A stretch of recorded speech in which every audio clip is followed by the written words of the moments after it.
It is Saturday, August 13th, 2022, here with your live show. We're live 7 days a week, 365 days a year. Doing a little bit different format here for the weekend show, which is kind of not the different format. It's back to the old format, but we're going to just start with the Brady Bunch look, kind of go around the horn, do the intros, kind of give everybody a chance to join us, and then we'll come back and do, the picks, one capper at a time. So we've got Chris Ruffolo with us. Chris was at that Blue Jays game yesterday, and it was over before it started. Did you stay for the entire thing, or did you just, say, you know what, this was a bad day? Oh, I left at the end of the eighth inning, but there were people that were up and leaving after the fourth. After it became 8-0, they're like, yeah, you know what? There's a concert. We could probably find late tickets too. So it was like people were up and leaving in the fourth inning. But yeah, it emptied out. It emptied out pretty quick. I think seventh, eighth inning, the capacity probably went down to about a third of what it was at the start. Well, there you have it. Al Ninos is here with us. A lot of favorites clicking these days, so it's Ninos time. Minus 260 plus. See Al loving those minus 1.5s with negative odds. How's it working out for you? Well, it worked out yesterday. Hasn't really been working out too often. I was on a couple of them yesterday, not all of them again, but again, try to pick and choose my spots with those huge favorites, and if they get too big, I just try to lay off. But the big favorites do owe me a little bit of money too, though. So I expect them to be coming in for us a bit now. So Ron Romanelli here with us. Ron, kind of our baseball purist guy. So Fernando Tatis Jr. is an outright cheater, and so because he's found to be this cheating so early in his career, right before on the front end of everything, so no Hall of Fame for him, right? At this point, you pretty much just cross it right off the list. He has nothing really to play for at this point, since if you get caught with performance-enhancing drugs, according to the baseball writers, you do not go to the Hall of Fame. So with nothing to play for, is he worthless at this point, or is he just another cheater on the roster? No, I wouldn't say he's worthless, but I would say it's definitely, in the last 10 years or so, like one of the more disappointing news you'll hear in the MLB. He's one of the faces of the franchise of baseball. I mean, he was on the cover of MLB The Show in 2021, a rising star in the league, and everybody was excited to see him come back from injury soon. And then you get this kind of news, and it's just a heartbreaker. I think the Padres will be fine. I mean, they made the moves at the deadline to bolster their roster. They would have loved to see Tatis be a part of that run, but overall, you'd like to see Tatis. He's still very young. You'd like to see him bounce back from this, maybe learn from this, and come back stronger. But definitely very disappointing news. So bounce back, learning, all of those things does not matter to the baseball writer, since they never play a game, and these are the guys whose opinion is the only one that counts. 2001 MVP of the National League was Barry Bonds. The 2002 National League MVP was Barry Bonds. The 2003 National League MVP was Barry Bonds, and the 2004 National League MVP was also Barry Bonds. Yet he couldn't have done that without steroids, according to the writers. I don't understand it. The thing is that when Barry Bonds was a scrawny little kid playing for the Pirates with Bonilla, he was still the best player. It's like it didn't matter. And Roger Clemens, when he struck out 20 when I lived in Boston in '86 against the Seattle Mariners, he was a scrawny kid out of Texas, and I'm telling you what, he still threw it 150 miles an hour. No one was going to touch him. It is a lot of this. The thing about the performance-enhancing drugs, and we'll move on to Jovan because he has an opinion here. And the thing about the performance-enhancing drugs is what we're seeing here is that very few of the guys is it actual about enhancing performance.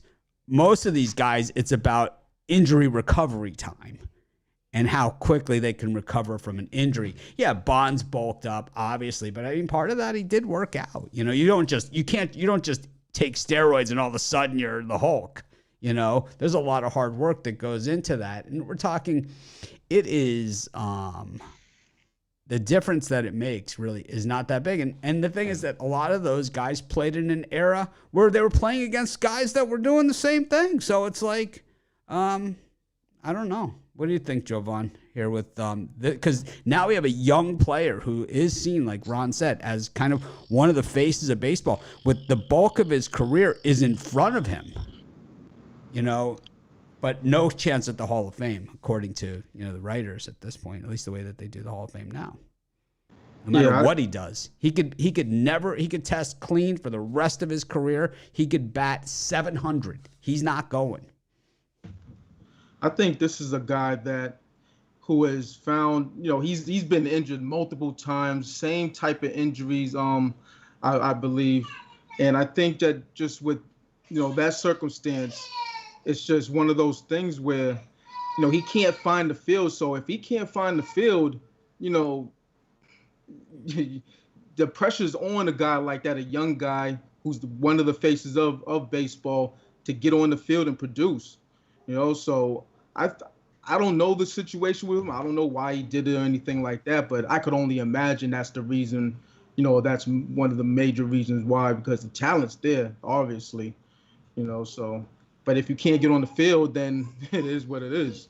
To me, I just think it has so much to do with the healing process and trying to speed that up. And, I think that, I haven't heard from him yet, but 99% of the time, these guys claim ignorance like McGuire did. Jay, welcome to the show, his first Saturday morning show. You got your Cowboys hat on. We're ready for NFL football preseason. Not quite really football, is it? Not quite, man. Not quite. But hey, it's something, So. But it is something, but it's also at the same time, it's kind of like it's nothing, right? Because here we go, Trey Lance last night, my favorite guy to beat on, right? I mean, he is my favorite. He's my guy right now, right? I mean, the last two. Or Zeke, you like to pick on my guy Zeke too. Yeah, the reason I pick on Zeke is, number one, he's lost a step, and he's lost that step about 2 years ago. And number three, and I mean, that was his whole thing. He was, when they drafted him, he was a home run hitter, and he's no longer really a home run hitter anymore. And I think that the issue with Zeke for me is that he gets a 3-yard gain for a first down. He acts like they've won the championship, or that he is, done. Here's a guy he's the highest paid running back in the NFL. He should be rushing for 125 yards a game, 25, like Emmitt Smith type. I mean, if you're you never saw Emmitt Smith celebrate a first down. Like, you never saw Emmitt Smith celebrate a touchdown, except in the Super Bowl, the way that this guy celebrates a first down. It's like, it's just unbelievable to me. And it's like, so like the helmet off rule, those of you that don't follow, that think the NFL, but you don't follow it like us idiots. The thing is that the helmet rule happened in Dallas, like of taking your helmet off to celebrate, and as Emmitt Smith in the end zone in the Super Bowl of all people, I think the guy deserved it. But I don't know. To me, that's it about Zeke. But for me, Trey Lance, once again, overblown statistics. He throws this is exactly what he did last preseason. Throws a 4-yard screen pass or like a 20-yard out pattern, and the guy runs it 70 yards down the sideline, and it just blows up his stat line. It's like, doesn't make, well, I think the jury's out on Trey Lance. And Rod, how you doing today? I'm doing good. Got all kinds of stuff going on here. We got football. You got your Ravens. The streak is going. I'm surprised you're not wearing your Ravens preseason champs hat. It's. I couldn't find my Strebler gear. Otherwise, I was going to throw that on too, because you got to go with good old Chris Strebler getting Jets a nice win in preseason. Man, did he look a piece. He doesn't even care what game it is, whether it's preseason, regular season. He comes out and gives 150% every time. Love that guy. I think he earned himself a spot too on the Jets too. He definitely can beat Wilson. Well, you're off to a good start here for the preseason. We got Major League Baseball wrapping up, and I know you also have Canadian football, which is one of your things going on too. But anyways, let's get started with the show. We're going to go one by one here down our guest list. We're going to start it off with Chris Ruffolo. Chris, how you doing today? I'm doing well. Like I said, I went to that Jays game last night, so I'm kind of paying for it this morning. But no, I'm excited to get the day's action underway. And you know, we have, you know, we have still a lot of Major League Baseball and NFL action. I'm just trying to dig through I'm actually confession here. I'm digging through to find out what your pick is, what game we're doing. But I could see it's got you're obviously a little more. I looked at your premium picks, you know, for the premium pick show because I had to see I never really look at what anybody else takes, but I have to look at yours. Obviously, when we do the premium pick show and the VIP, and I noticed you were pretty heavy on the NFL preseason today. Yeah, there were a couple games that I liked from the preseason. Wasn't a fan of today's Major League Baseball card. I'm not gonna lie, I had a hard time with it, but I did find that one play that I liked for the big play. But other than that, I think NFL was sort of where I wanted to hang my hat today. Well, when you're looking at the NFL preseason, what are you looking for? I mean, I think to me this is the hard part.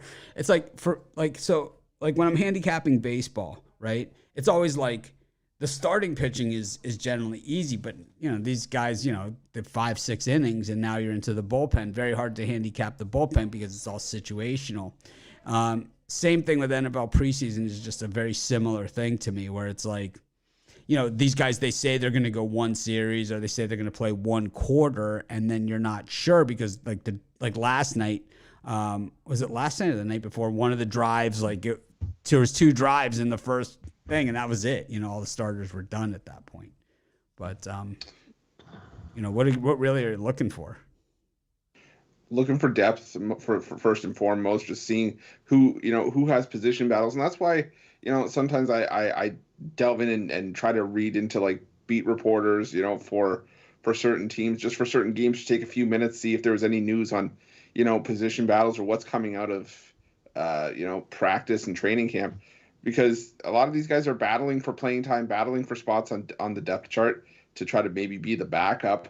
But, you know, you're seeing it in a couple spots as well where even the starting jobs are up for grabs as well. And, you know, especially when you have a lot of depth to have everybody put their best foot forward in the preseason, I think those are the kinds of things I look for. But I'd say first and foremost, I look for depth. Well, let's get into your game here. You're looking at the early game. We got the Chiefs taking on the Bears. The Chiefs are a team that a lot of people are down on this season. They did make it to the championship game last year. You know, I mean, I could be down on them as well, but they did make the championship. Basically went to overtime and lost with Patrick Mahomes having the ball first in overtime. So, I mean, who would have called this? You know, I bet you know, I had the Bengals and the points that game, but when it went to overtime and the Chiefs won the toss, I really thought that at that point it was going to be Patrick Mahomes driving it down for the touchdown and to end the game. I think most people, I know a lot of people had the Bengals. We were all heroes after the game was over, but you know, at that point. But now it's like, you know, I was on the drive-through, I don't know, a month ago. It was one of those light days. I gave out Chiefs not to make the playoffs. You know, it was my pick. And it just, the division is tough, you know, and they've lost a lot of guys. So what are you looking at here with the Bears, you know, and the Chiefs? Yeah, you make a great point. You know, the Chiefs did take a bit of a step back by what we compare them to in past seasons. You know, obviously letting, you know, Tyreek Hill go to the Dolphins, and now they were, you know, fill those voids with guys like Juju Smith-Schuster, Marquez Valdes-Scantling. But the Kansas City Chiefs for me are also a very top-heavy team. You know, their biggest talent, their best, you know, position players are obviously going to be the starters. But after that, and that's obviously where we come into betting for preseason, you still got, you know, Chad Henne and Shane Buechele, who, you know, do have some experience, especially Chad Henne, who's been a journeyman starter in the NFL. But the skill players outside of running back, where the Chiefs do have some depth with, you know, Ronald Jones and Jerick McKinnon, there's not much else for me to like in that spot for the Chiefs. And, you know, when you say you're Andy Reid, who has announced that, you know, his starters are going to go one quarter. Last year, he said they were going to go a quarter, and they got pulled after a series. So I think best case scenario, you have the Chiefs play their top guys for a quarter and then hand it off to a Chiefs lineup that is very thin, in my opinion. But that same goes for the Chicago Bears as well. You have Justin Fields, Trevor Siemian at quarterback. But, you know, the Bears also have one of the thinnest receiving cores in the NFL. There's not a lot there, and they're a very thin team as well when you take away the top level talent. I think this is just going to be a slop fest for a full 4 quarters, and I think this is going to be one that comes in under the total. The line already moved, I think, almost 5 points towards to the higher side here, closer to 37.5. I see this one struggling to get to 30, so I like the under 37.5. All right. Well, there you have the under 37.5. Chris Ruffolo's pick for today. What are you selling today over at PickDawgz? Well, for me today, I got my $15 pickoff play. Yankees let us down yesterday, but we're going to come back with a vengeance today. Love my play for today's action. And, like we mentioned earlier, I got a Shotgun Saturday NFL 3-pack, my 3 favorite preseason bets on the board for $35 over PickDawgz Premium, but still use that promo code OG15 for 15% off at PickDawgz. Awesome. Well, Chris, look forward to seeing you tomorrow. And thanks for joining us. And Chris's pick, the under in the Bears-Chiefs game. Next up, we've got Al Ninos. Al, welcome to the show. How you doing? Thank you, Mitch. Doing okay. How are you? Good, thanks. Trying to get used to the new format. I think that it's an old format, but it's a new format, but it's still a new format for me because I've always kind of had a co-host for these spots. At least last year I did. So kind of just going through the motions, and I think what I'm trying to do here is to give it really to the capper. So I'm going to be working on the graphics and things like that as we go forward, but this is just a first pass through, kind of give the capper, let them take center stage, and the way we've done that in the past, last year where we kind of switched into it. It's just like I said, it's preseason for me too. So a good time to test it out, I guess. Yeah, so it's been a crazy baseball season. I know you're big on the Dodgers, as a fan of the game. And this show is sports betting, but at the end of the day, we all started as fans, as sports fans. We weren't betting when we were 5 years old. We were just giving our opinion, right? like we were betting on it. We were willing to bet on it, just no one would really bet us back then. But, the thing is the Dodgers, to me, this is the best team they've had in 25 years. This is the best managing job that they've done. They've fought through everything. It's like when you lose your top end, when you lose Corey Seager, when you lose, Kershaw's not the same, Walker Buehler, all these guys that you're expecting to do it. Bauer was seen as, part of the solution when they signed him last year. I don't, and then you see them this year and the record that they've put together, and just the way that they've really put away the National League West, which is, still one, maybe the second toughest division in all of baseball. I don't know. What do you think about this year's Dodgers team and Mookie Betts in particular? I think Mookie Betts is the MVP. Yeah, he's been one of the best players in the league for a while, and probably for most of his career actually, but it's definitely probably their most complete lineup. Their starting pitching has been good, but it's definitely not the names you expect, and it's actually the guys you're used to seeing getting beat up on their old teams that have been the better pitchers this year for the Dodgers. They've really come through. They've improved themselves. It's not just being on the Dodgers that did that to them. Obviously, maybe you're more comfortable pitching knowing that you're going to get run support, but nonetheless, they've done great and haven't really needed much of that. And so if they continue to pitch in that level, yes, the Dodgers are probably the team to beat this year. Looked like the Yankees for a while, but they've fallen off pretty hard lately. And yeah, as a fan, it's feels good to be a Dodger fan. And it's a pretty interesting season. As you said, growing up, listening to Vince Scully was one of the things I did over my summers, growing up, and I think that might give them extra motivation too. I hate to just use that as a reason to not that they need an extra boost or anything, but I think that does push them a little harder to play a little harder every day, and maybe that's part of the reason for their most recent run. And I think they continue to have a strong season, not only for him, but they want to have a strong season. They won the championship a couple seasons ago. It's been a long time before that, and I don't think they want to go through another drought. So look for them to finish this season strong. Well, the team that was their undoing last year was the Atlanta Braves, and that is the game that you're looking at. The Braves involved in a doubleheader today. We've got an early start game, and then we've got a late start game. You're looking at game 2. But if you want to talk about game 1 also, you're more than welcome to. Yeah, well, no, we're looking at game 2, and this is definitely one that would have been a premium pick had the line been out yet. I think I'm starting to see some numbers pop up. I'm not sure where they're getting them from, as I can't find a book that has this line yet, but it looks like they're going to be favored about minus 155 in game 2. And I really like this price for them. Ian Anderson getting the start here. It looks like it's going to be Nick Neidert on the other side for the Marlins, which is, I guess, the question mark and why the line's not out yet. He hasn't been confirmed yet, or even close to being confirmed, I guess. Yeah, it definitely looks like it's going to be Anderson versus Neidert. And while Anderson isn't having his best season by any means, coming off pretty he's putting up some ugly numbers this year, but again, I think he does pretty well against this lineup, coming off a rough start, as I was starting to say, against the Mets, but only lasted 4.2 innings in that one, giving up 4 runs.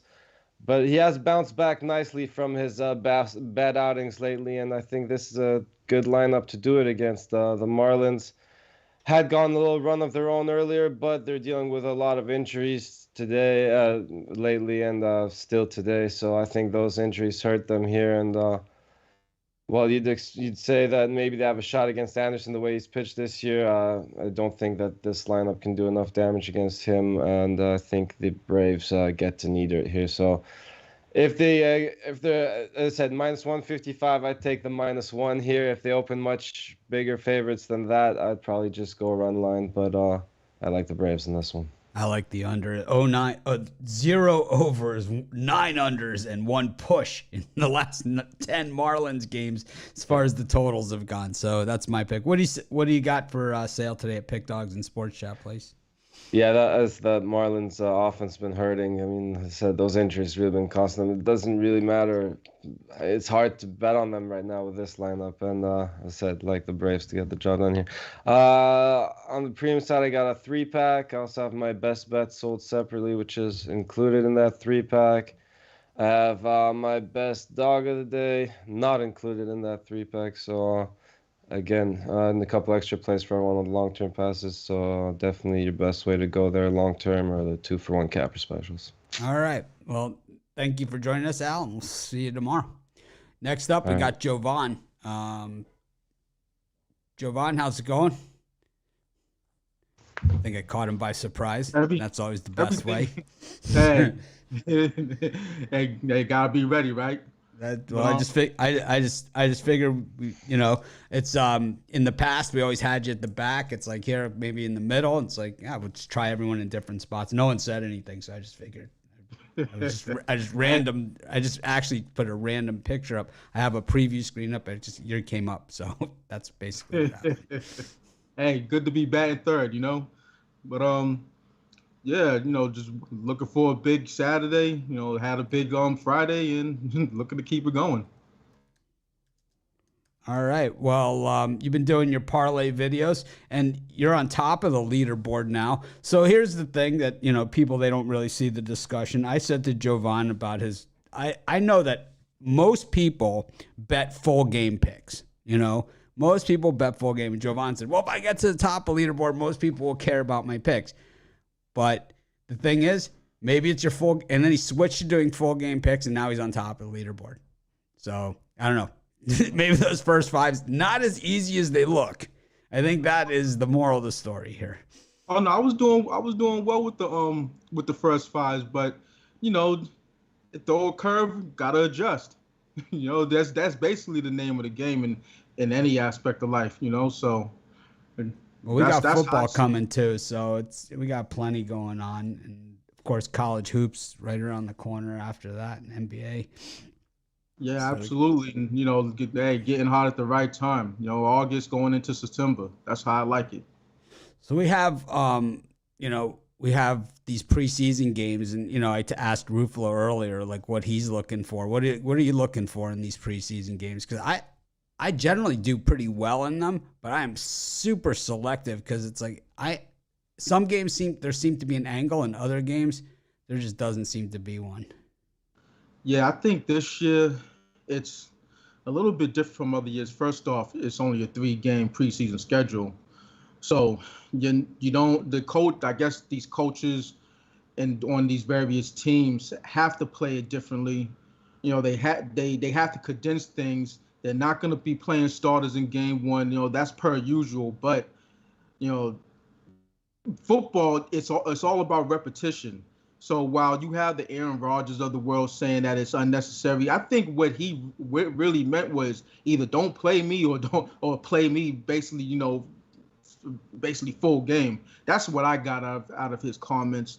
But yeah, But he's saying, I mean, Aaron Rodgers, the way he showed up for last night's game, it's haircuts and showers are optional. It's like he just looks like he's still in the summer of, enjoying the summer off and, having a good time. It's like, I mean, Aaron Rodgers generally not one of the guys that keeps his hair super clean cut all the time. But last night, that's about as long as I've seen it. It's like he's past the shoulders at this point. Yeah. So they had a. When he walked in, on the first day of camp, they said that he looked like Nicolas Cage in Con Air. It is what he's. I mean, when they showed him on NFL Network, they showed the Packers walking into the stadium, and it's like, oh, there's Jordan Love, and oh, there's Aaron Rodgers, and it was like, what? I had to take a picture of it. I sent it to Romanelli. I was like, do you see Aaron Rodgers? Like, it's like you would not generally expect it. But, for me, it's like I struggle with these preseason games. I just do. And it's like, I don't know. Last night, like I thought I had in my parlay last night that I did the video of the Bengals and Cardinals. I had the under in that one. And it was like 70 points scored, So, I mean, it's very, very tough to figure out. And to me, it's like I know a lot of people love the Steelers in preseason. But, I love the Seahawks in this one, so it's like, it's just a different way. So this is what I look for is that I like the coaches that coach players still, not the guys that are kind of like, there's certain coaches that are they're the chessboard guys, and maybe Bill Belichick is one of those guys and his assistants, it's kind of like, here's your assignment. And their whole thing is you do your assignment and that's it. But then you have other coaches like Pete Carroll who are real coaches, who coach their players up. So you see their guys, Drew Lock and Jacob Eason. And it's like, here's some guys that could have skill. I mean, these guys can throw they all have rocket arms. They're quarterbacks.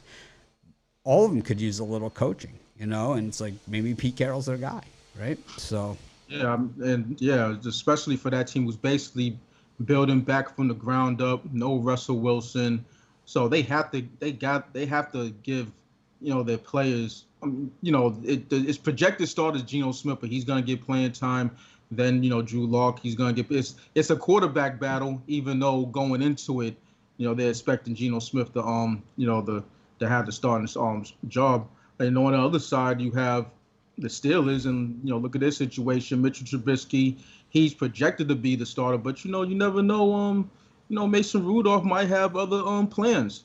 So it's just one of those things. And the way I handicap preseason and the NFL games, I start with the quarterbacks.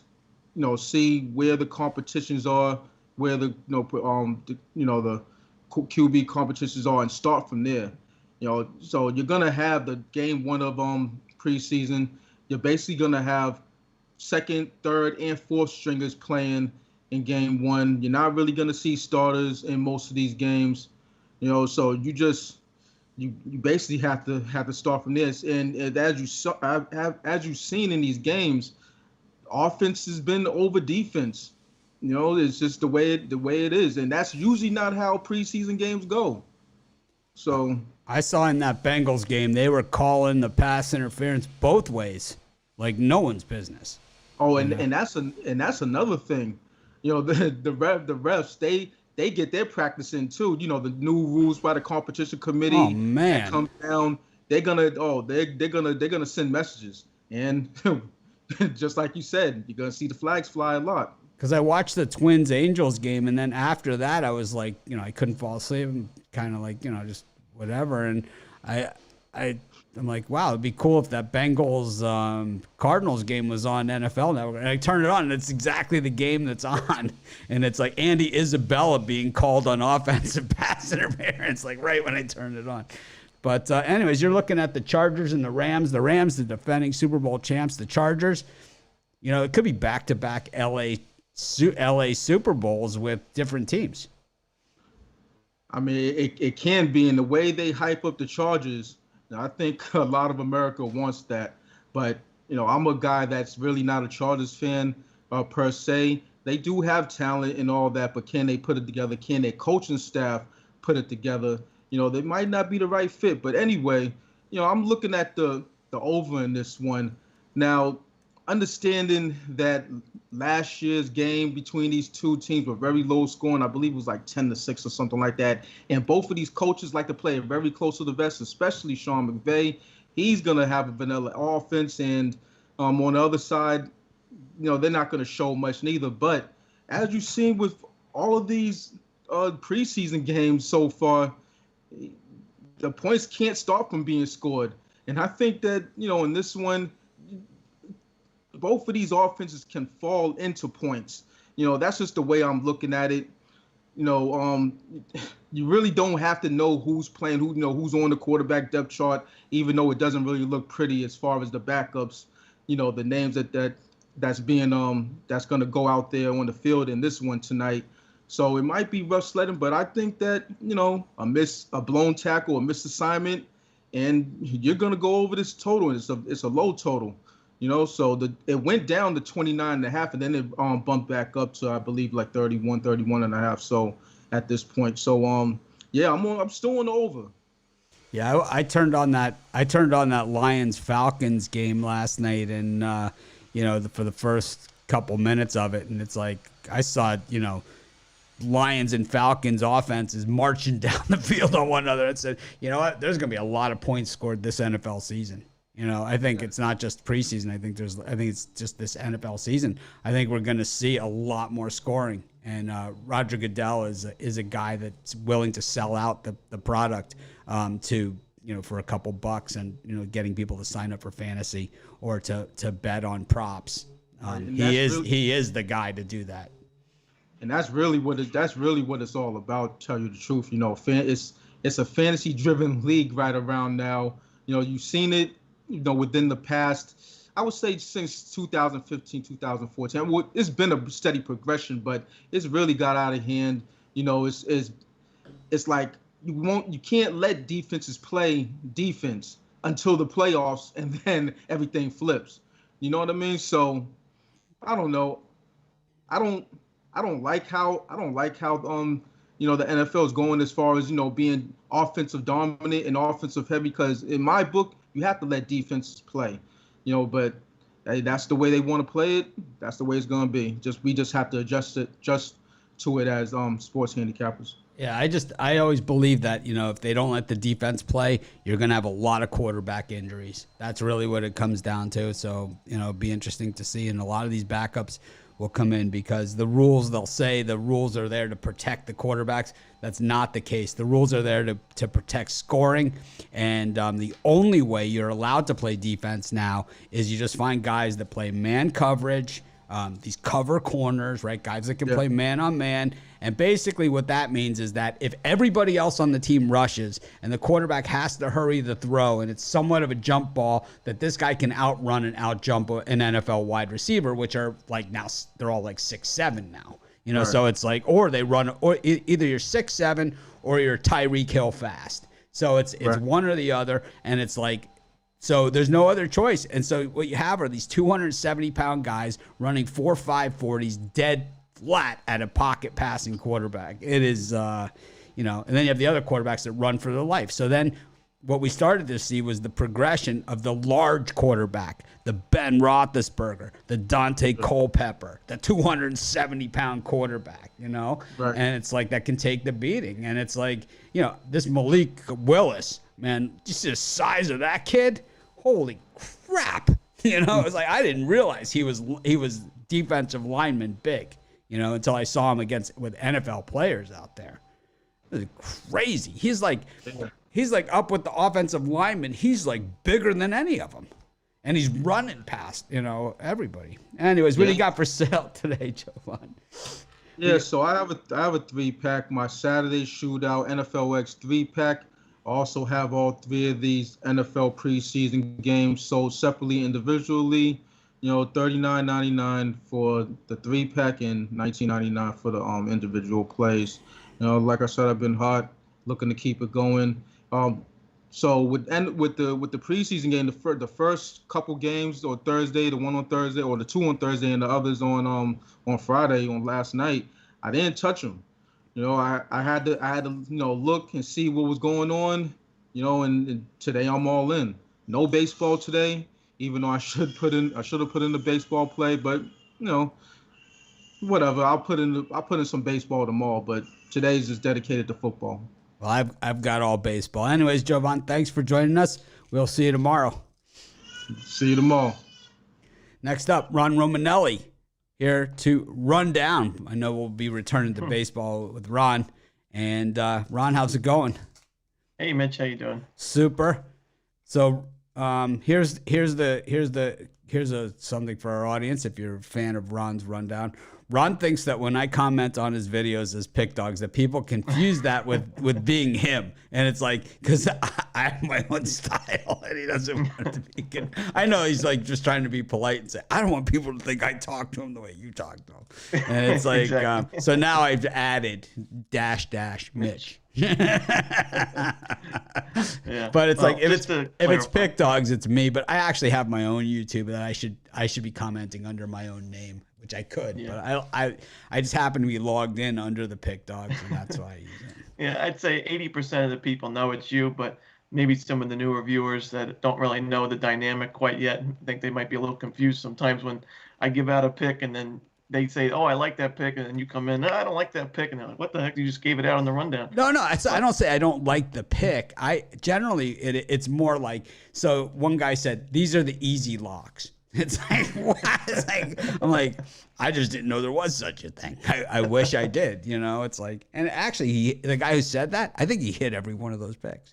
I think he hit, nice. I think he hit every single one. Sweet. But yeah, we've got, we're at that point of the baseball season. We're past the 2/3 mark, and it is the pennant drive. We've got, the Seattle Mariners and the Baltimore Orioles on the inside looking out, and the Tampa Bay Rays and the Milwaukee Brewers on the outside looking in. The Minnesota Twins on the outside looking in after being on the inside looking out almost the entire season. And, of course, we know Tito coaches those Guardians down the stretch the last 2 months. It's like, it's cold-blooded. It is every single year. Right, and we kind of forget, and then he reminds us in a hurry. We saw it last night in Toronto. It was just the opening up of the can of whoop-ass. It's like not gonna. It's like, I think. Do you think that the players look at the odds now that betting is so predominant across, Yeah, I have to think so. I don't know how much they put into it, but I would think if you're a player every day, you know what's going on, especially in the NFL with like fantasy football. Even the players have their own fantasy teams with other guys in the league. So, and then we saw in baseball, we saw the slap heard around the world with Jock Peterson and Tommy Pham with the fantasy football disagreement. So, I think these guys, some get caught betting on sports, some don't, and but I think they're definitely all aware of what's going on. So, you think like the Guardians were like, how in the heck is Jose Barrios minus 170 against us? Do you think like that they were, Do you think that, that's what happens when you have a team that wasn't projected much and they play very smart fundamentals, one of the best defensive teams in baseball, and they're just very smartly constructed. They have one of the lower payrolls in the league, but they have plenty of talent and guys that are really stepping up like Andres Jimenez and Ahmed Rosario, both that were a part of that Mets trade for Lindor, who I think the Cleveland Guardians won that trade by far. But, they're just – Jose Ramirez is a superstar, so they have a superstar. They have some really good role players. The pitching staff is good. The bullpen's been fantastic. I think Emmanuel Clase has got to be one of the best closers in baseball. If the Mets win the World Series, go with it. If the Mets win the World Series, the Guardians still won that trade? Yeah, I would say so. I don't think the Lindor trade is going to win you a World Series. I mean, He Lindor has been, and everyone knows I wait for the Mets collapse, and he's been nothing short of sensational. He's had the this season, greatest. he's been good. He's had the greatest season offensively by a player at his position in the history of the New York Mets. And if you stop the season, if he doesn't play another game the rest of the way, he's had more production out of his position than any player in the history of the New York Mets. And the Mets haven't been around that long, and they've been to a lot. They've had a lot of success. They've had some lousy teams too, but they've been to a bunch of World Series, way more than a team like the Padres or something like that. And so they've had some good players. But Francisco Lindor has more RBIs than Jose Reyes, who was the leader. Lindor's already passed him. He passed him with 51 games left to go in the season. I'm not saying Lindor is not a good shortstop. I think he's a top 5 shortstop by far. However, the money he's getting paid in his contract says he should be the number 1 shortstop in baseball, and I don't think that's the case. And when you look at the return that the Guardians got, they don't have to pay Lindor that $30+ million money, and they got an all-star in Andres Gimenez and a rising star in Amin Rosario's. I think number 1 in the American League in hits this year. Both guys really good fielders, especially Gimenez. I think he's could be a person that could win the Platinum Glove one day. So I don't know. I mean, I think it was a trade that definitely worked out for both teams. I'm not saying Lindor's not a good player. Actually, I'm quite a fan of Lindor, but the Guardians did get a pretty good haul. So that's what I'll say. I'll say this much, and most people know my stance on professional athletes in general. I will say that Lindor, for a guy that dyes his hair blue, and is less of a hot dog type player than almost any other player out there. For a guy that's kind of like that style of player and that much, it's his dyeing the hair blue is not really necessarily to bring attention to himself. It's that I'm part of this team and I'm excited to be here. And what you see with Lindor that you don't see from other players, and everyone knows I'm super critical of superstar players, right? I mean, that's what I do. I just call it like I see it, is that while other players seem to be, the reason why Lindor's had the success that he's had offensively is because instead of trying to pull every single time, instead of trying to be this superstar, power hitter, which he's not really, I mean, he can hit for power. He's not, he's willing to go with what the pitcher gives him to work with and to go with the pitch and to hit the opposite way down the line for double, 2-run score. It's like, this is why he's got 100 RBIs as shortstop. This is why your shortstop, if you have a shortstop with that kind of production, you're going to win games. You're going to win I games. think it just goes to show you the Mets this year. I mean, they're all in as a team.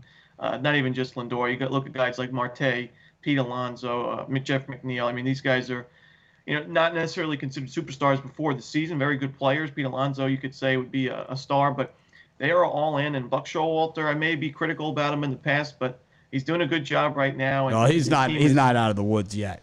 No, not out of the woods yet. The Mets are known for collapsing, but I will say this Mets team does play a little bit differently, and I would say the same thing for the Guardians. Well, you had a couple games that you mentioned to me that you wanted to talk about on today's show. We have time to talk about both, or you could just talk about one. It's up to you. Yeah, I don't know. My head's all over the place, but I'm going to talk about this Angels-Twins game. First of all, you look at the matchup, Dylan Bundy and Reed Detmers on the mound. Now, the Angels, they're not going to be making the playoffs. We know that. The Twins right now half a game out of the wild card. So certainly this game is more important for Minnesota, but I don't think that that's going to matter too much. When you look at Reed Detmers, I think bringing him down to the minor leagues, he really took that personally. When you look at his numbers since being brought down to the minors after that start in Kansas City, Reed Detmers faced the Orioles, the Astros, the Braves, Rangers, and Mariners. So some pretty good lineups there. Only one of those teams currently outside the top half of the league in team OPS against lefties. And Detmers, no earned in 6 innings against the Orioles, only 2 earned against the Astros, 6 Ks. No earned in 5 innings against the Braves, 1 earned, 12 strikeouts, 7 innings against the Rangers. And then his most recent start, 7 innings, 1 earned run, 7 Ks, and a win against the Mariners, 7-1. And Reed Detmers is on a different planet right now. He's pitching really well. He's missing a lot of bats.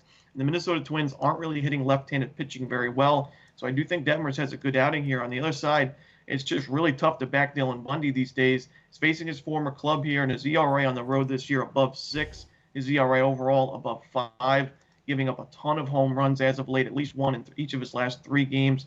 not really striking out a ton of batters, and I do worry about him here. I know the Angels' offense isn't the greatest, but their top 4 hitters can still do some damage, especially a guy like Shohei Ohtani. I do worry about Bundy when he's facing a guy like Ohtani. He's probably going to have to walk him every at bat, but I think the Angels can find a few runs here, and Detmers continues to pitch well, and I like the Angels here on the money line at home. Yeah, I would say that, for me, I don't see it. I just I can't get behind the Angels at all. We saw a Twins team that they've played so much tougher of a schedule since the All-Star break than the Angels have played. And it's like when you play a tough schedule, you're not going to have the results that you have when you play against the easy teams. But it's not an apples to apples comparison. I think, they got swept by the Dodgers. So have a lot of people, in LA, so have a lot of people. And they split with the Blue Jays in Toronto, so have a lot of people. It's like they've had a very, very tough schedule, but here's the easy games. These are the winnable ones. And we saw last night, and I got to tell you, I watched the entire thing, and the Angels didn't get a whiff, not even a whiff of doing anything to even threaten whatsoever. It was just a matter of, how many were the Twins going to win by, Well, I think another thing is the Angels, although they did lose that game last night, they only had to use one arm out of the pen and wasn't really one of their top arms. And the Twins on the other side, a bullpen that's very, very thin this year, they used all 3 of their top 3 relievers in Fulmer, Duran, and Lopez. So the bullpen could worry me as well for Minnesota, especially if Bundy doesn't go too deep in this game. If he only goes about 4 innings and you get to guys like McGill and Pagan, they've really struggled this season. I think the Angels could score some runs late as well. So I do think the Angels have a good shot today. But I just want to mention it really quickly. The other play I was looking at, the Giants on the run line. I was waiting for this line all day, all morning to come out. I was waiting for the Pirates pitcher to be announced, but we finally got that when Tyler Beede, I'm not sure of the pronunciation. But Logan Webb really impressed me last start. He was able to get some ground balls, he's a ground ball pitcher. He had a 15-5 ground ball fly ball ratio last start, and he had a lot of success because of it. I think he continues to pitch that way, especially at Oracle Park. He's had more success there, pitcher-friendly ballpark, and I think the Giants could toss a shutout here. I think they score about 4 or 5 runs and they cover the run line. So I like the under. I like the Giants on the run line. I think that the Giants have gotten some really good production from Wood and Cobb, and I think Rodon has been a letdown for me. Definitely. And I don't see how he was an all-star. Personally, I like the Giants, but I don't see how he was an all-star. And I think though Wood and Cobb have really been the unsung guys, and if they hold on to those 2 guys, kind of fill out the rotation next year, I think the Giants will be back in business. Yeah, I think I don't think a rebuild is necessary. I just think a retool. Rodon, he's been able to strike out guys, but definitely disappointing. Home run balls really hurt him. So definitely when you lose Gausman and replace him with Rodon, and both guys have had hit or inconsistencies, but I think Gausman's had the better year. Yeah, I don't love Gausman. I thought he played extremely well in last year. I thought Senzatella had a great season last year. I don't know, is he injured this season? I don't know what the deal is. But another thing I wanted to bring up really quickly, and I know we got Jay Briggs up next, and he's waiting patiently, and Rod as well to bring us home. But we have Lance McCullers Jr. returning today for the Astros. Kind of a forgotten guy, right? It was kind of like with a lot of teams, they're kind of like, well, this guy's out, and this guy's out, and this guy's out. The way that Javier and Valdez have stepped up to the plate, you get back, someone is crazy staticky in the back. I'm not sure what that is, but I don't hear anything. Maybe it's me. Oh, no. It could be me. Sometimes they hear it through here. But anyways, because everyone else is on mute. But anyways, the way Valdez and has pitched and the way that Javier has pitched, I mean, adding McCullers Jr., now you're 4 deep, and it's like, boy, if he can come back strong, the Astros are going to be even tougher, and we saw they didn't really make the move for a frontline pitcher at the trade deadline. Now we kind of remember why, right? Maybe they knew McCullers would be back shortly. Yeah, I think it is my mic that's staticky because I just muted myself and it looks like it's gone. But McCullers, I think the Astros have to be the favorites to win the American League now, especially when you look at Verlander and Valdez they've been Cy Young caliber seasons, and then you bring in McCullers. I think he'll have to have a few starts to get back to form. He struggled a little bit in his rehab outings, but I mean, the Yankees bullpen is injured. They're not playing well. The rotation hasn't been sharp. Garrett Cole's had his struggles. The Astros got to be the favorite in my mind to win the American League. All right. Well, we're gonna have to get Ron a new mic. That's what we're gonna do. And what do you got for sale today? Yeah, just quickly, got a 3-pack in baseball, and my top play is my $15 MLB best bet. All right. Well, we're gonna find out if it's you or not because we'll see. Oh, it definitely is. We'll see you next time. Bye, Thanks, guys. Ron, for joining us, and of course, we'll see you every day on the Rundown. All righty. Next, we got Jay Briggs. Jay, welcome to the show. First morning show for you in the new format as well, which is kind of the old format. But how's it going today? What's going on, Mitch? How you doing today? All right, it's your first week here at PickDawgz. Most new cappers, we usually have like a little bit of a small bump in the road at the beginning. Normally, it's like the late picks or like not knowing how to enter packages and all that stuff. So a lot of people always want to be cappers at. I get emails every single day. I mean, every single day, I get at least one email of someone that wants to be a capper on the site. They're always, not always, but a lot of them, they always claim they're better than the cappers that we have. And this guy, those guys I never, ever even, consider. If your whole thing is that you're better than our guys, oh yeah, I bet you we can catch you on a run where you're not better than anybody, number one. But, number two, it's like, it's a lot different when you don't have the accountability. So how's it like your first week, like being a capper with us? And, I'm here. I could take it. Well, I can't. Everyone knows I can't take it. I can dish it out, but I can't take it. But that's besides. It's been pretty good. It's been pretty good. The being consistent, like you said, every day, the day in, the day out, and But other than that, it's I'm ready for it. I've been ready for it. Well, the thing is, I think that you joined us at the right time, and a lot of times, when we do the Become a Capper contest and the stuff like that, it makes it a little bit it makes it like a little bit difficult because there's usually so much going on. But I think with you joining us like right at NFL preseason, kind of like with just baseball, just kind of going. So you have the weekends where you kind of see where there's more things going on.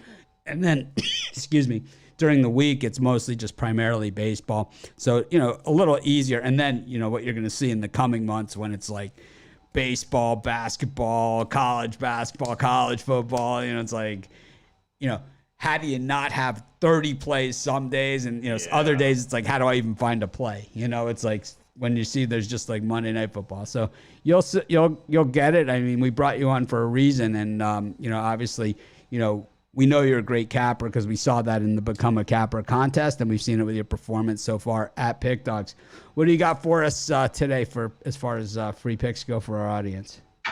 For the audience, I got 2 games for y'all. I got 1 baseball, 1 football. Baseball, you kind of touched on it earlier. I've been on this play, man. The Marlins just cannot hit the baseball. Like those guys cannot hit the baseball. Even when they do sneak out a win, they score 2 runs, 3 runs. The Marlins just cannot hit the baseball. Today, I would not be surprised if they lost 3-0. I don't expect them to score really much today. I really love this under today for y'all. Game 1, right? Game 1 or both. Yes, game 1. Or both. Game 1. Really both, but for y'all, game 1. Because I mean, you can't go wrong with it. Like you said, it's 9 games in a row or something like that up for the under, like 9 of 10. It's really kind of crazy. Those guys are not hitting the baseball very well. Even if they do sneak out a win, they have pretty good pitching. So I see this going under. It was my MLB best bet yesterday, and I knew yesterday was going to be kind of tight, but it still cashed yesterday on the under. I was going to make this a premium today, but I decided I didn't make it a premium, so I'm giving it to you guys. I like that under today in that first game in the Marlins. And then how about your second pick for today? My second pick, we're going to the NFL. I'm gonna get the Steelers minus the 3 or 3.5, whatever you guys can catch it at home. They still got a quarterback battle going on. They got 3 quarterbacks on the roster. All 3 of them really, not the greatest, but all 3 of them should be able to get us home, whoever it is, whether it's Rudolph. I really like Kenny Pickett. I hope that's who they play today. I hope that's who gets most of the starts. Most of the reps today. I want to see what he looks like in the NFL. But I think the Steelers just got enough to get over on those guys and get us a win today.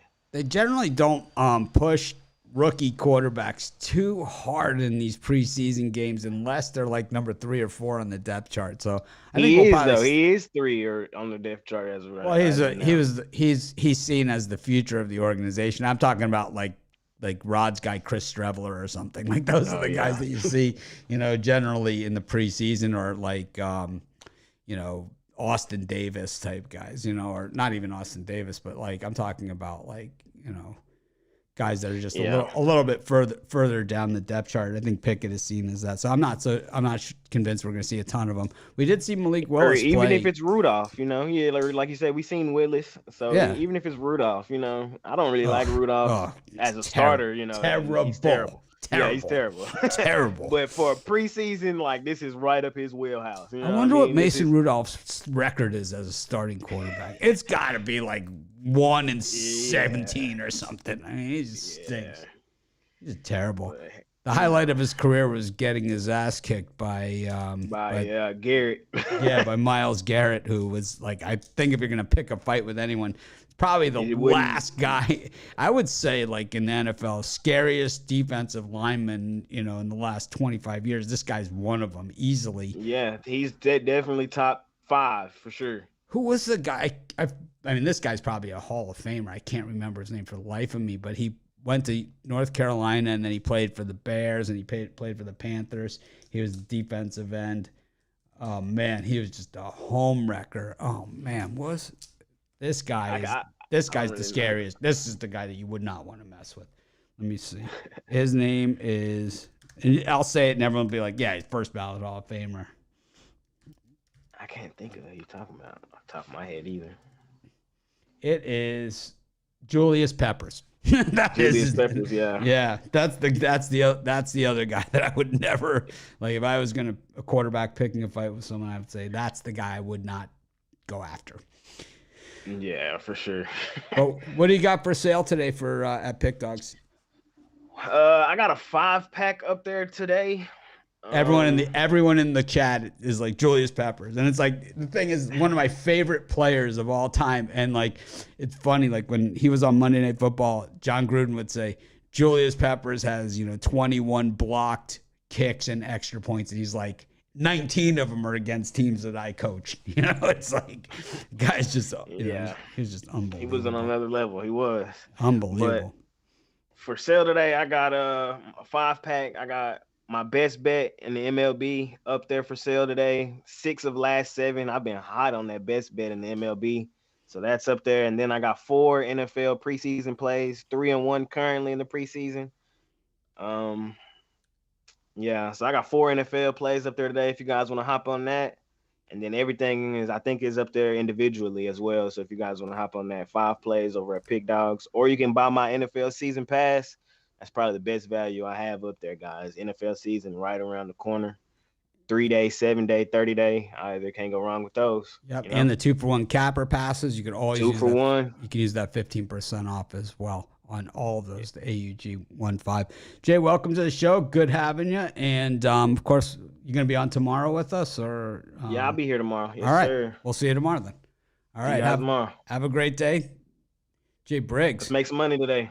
Now we bring in the veteran, Rod Zawacky. We go from the guy on his first weekend show to the guy who's probably done some of the most. Rod Zawacky. Rod, it's that time of year. We got NFL last year. I think you were on top of the college football like most of the season. You were up, and I don't know if you were at 1, but I think like you and James Clark and a couple other guys were just battled. That I don't remember it specifically, and I don't go back and check. But I know on college football you were near the top. Yeah, I think it was third or fourth on the list of top cappers in college football. Had a good season there, so we're looking to carry that over into this season. I'm excited. I'm glad football's back. I know I get through the summer with my Canadian football that ties over that fix for me. So speaking of college Canadian football guys, see, we got Strebler. See, he's trying. You get some Canadian CFL guys who they battle and they come in there and they have that heart, right? They have that drive that we love to see. And I'm kind of sad that Miami let him go. They should have let him go because that's where he was this season in the beginning. They let him go in May, and the Jets scooped him up, and look what he did. He's great to have as a backup. He is a good backup, and I think I always like those guys with a chip on their shoulder and something to prove. And I've always liked those guys. And to me, that's why I've always liked the Seahawks, is because they always have those guys that they always have more undrafted players on their team than any other team. And it's like, I know Jay liked the Steelers there in that game, but, to me, it's like I'm a Seahawks preseason guy because you got two angles there, for the Seahawks. And, one is you have a rah-rah coach, which is always a good thing to have. And then you also have a coach that he doesn't really go by where you're drafted or any of that sort of stuff. It's like everybody has a chance to make the team, and not just a chance to make the team. Everyone has a chance to play, and significantly. You could go from undrafted to starter on Seattle on a Pete Carroll team. It happens more often than not. You look at the Seattle first round draft choices, and it's these running backs and stuff. It's not Russell Wilson or these defensive superstars that they've had. Well, yeah, because they like to run the ball, so that's their key. They focus on running, and then you can build your team around running, and then throw the pass here, throw it there. You don't have to have big name guys to receive the ball. With Clappy, it's a motor team. It's like it's all about the motor. So it'll be interesting to see. Get everybody going, and the team just all buys in, and away they go down. And because it is a team game, so. That's the big thing. Anyways, what do you got cooking for us today? I know you got a couple picks for us. Yeah, a few picks for you.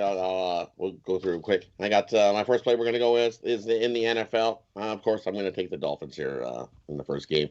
We know they're playing the Bucs, and they've both of these teams have surprisingly no fights have broken up. They've done the joint practice preseason thingy. We've done it a few times now, so they're kind of familiar with each other on the field. But you look at who's gonna start for these guys and who's gonna play. We know Brady is definitely not gonna play for the Bucs, and we know Tua's not gonna start in this one as well. But then you look at the backups. You got Blaine Gabbert for the Bucs. He's going to get some time, probably get the bulk of the work. And I think where the bulk of the work's going to be for the Bucs is I think they're going to give Kyle Trask his shot. I think he comes out and he gets good. Solid, probably all the second half. And what's he going to do? Question marks. Who knows, right? And they got Ryan Griffith. He's only thrown 4 NFL passes, so he's going to get some time as well. That's tough. And then you look at the Dolphins, who they got going, and you got Teddy Bridgewater as the backup, so he's going to get some time today. And then you got Skylar Thompson, and there's bright things for him as well. I like him. He's his last time out, and when we seen him, he got a 69.5% passing rating, 12 touchdowns, 4 interceptions. I think the bright spot for this guy. How many covers? How many covers? And how many covers, right? How many covers? Right? He's the king of the cover. King of the cover. I love quarterbacks that cover, and Skylar Thompson's covered a ton for us. Bob Skylar Thompson in the spot. So I think he gets the bulk of the work here for the Dolphins, and I think he shines in this spot. And gets the Dolphins a win. You look at Saturday games, Bucs don't fare so well on Saturday. For some reason, it's like Saturday. What will we play on Sunday? We don't play today. Because the Bucs won 9-1 in their last 11 on Saturday. Yuck. And their coach 7-9 in preseason games. So we're gonna go with the Dolphins here. 4-1 in their last 5 Saturday games. I like the Dolphins here on the money line. Get themselves a win over the Bucs. Yep. A lot of excitement around the Dolphins. Of course, I'm a Dolphin season ticket holder, and this year is the closest they've come to actually selling out season tickets in the history of the team. So it's possible they think they might actually sell out with season tickets, first time ever, and they've had some pretty good teams. Yeah. Wow. Anyways, got Canadian football as well for you. What's up? And then the next one we're going to go with, the Edmonton Elks are at home. So we're going to fade them because it's the curse of the Elks. Because ever since they've had the name change, they have still yet to win a game at home. And that's over 2.5 seasons now. No Elk wins at home. And you look, Saskatchewan just got beat up by the BC Lions last week. That's because it was Fajardo's first game back after injury. And he's got the kinks worked out, and he comes back and shines here in the spot. They love to beat up on the Eskimos when they were the Eskimos, and they still like to beat them up even more in the Elks. This is a get-right spot for Saskatchewan. The Elks, as I said, still winless at home. 0-3 against that number on the season at home as well. And the Rough Riders, 7-1 ATS the last 8 versus these Elks. So lay the points. Saskatchewan wins by a touchdown plus in this game easily. For some reason, the Elks are just, they need help. They need help big time, whether it's the curse at home or the team's just not motivated. You can tell. And they have quarterback issues as well. It's not Cornelius, and it's Trey Ford was the guy in there, and he got injured. So we're relying on Cornelius, and it's been rough for the Elks. And it's been rough as a home fan watching it, too. So we got to take the Saskatchewan team, who's just by far the better team in this one, or over the Elks. Saskatchewan over Edmonton. Rod's generally an Edmonton guy, so Edmonton on the road, not at home. Maybe it's like the curse. They just can't win at home since they changed the name. It's been rough. rough.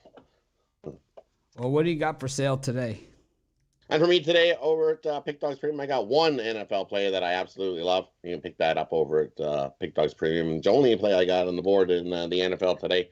Found that one spot that I love, and we're going to hammer it. So you can scoop that up over. Or I've got an MLB triple. My birdcage going. 3 plays in the MLB I absolutely love. We've been rolling along last month. So making money. Ways to jump on over. Best way to that time. Season, grab something 3-day, 7-day, 30-day. Or I think the best deal going we got over there is the 2-for-1 capper deal. Pair me up with another one of the hot cappers and save yourself a little bit of money, and you get 2. Having 2 heads is always better than 1. So grab the 2-for-1 capper deal. And don't forget, UG15 gets you 15% off all your purchases over at PickDawgz Premium. All right. Well, thanks for joining us, Rod.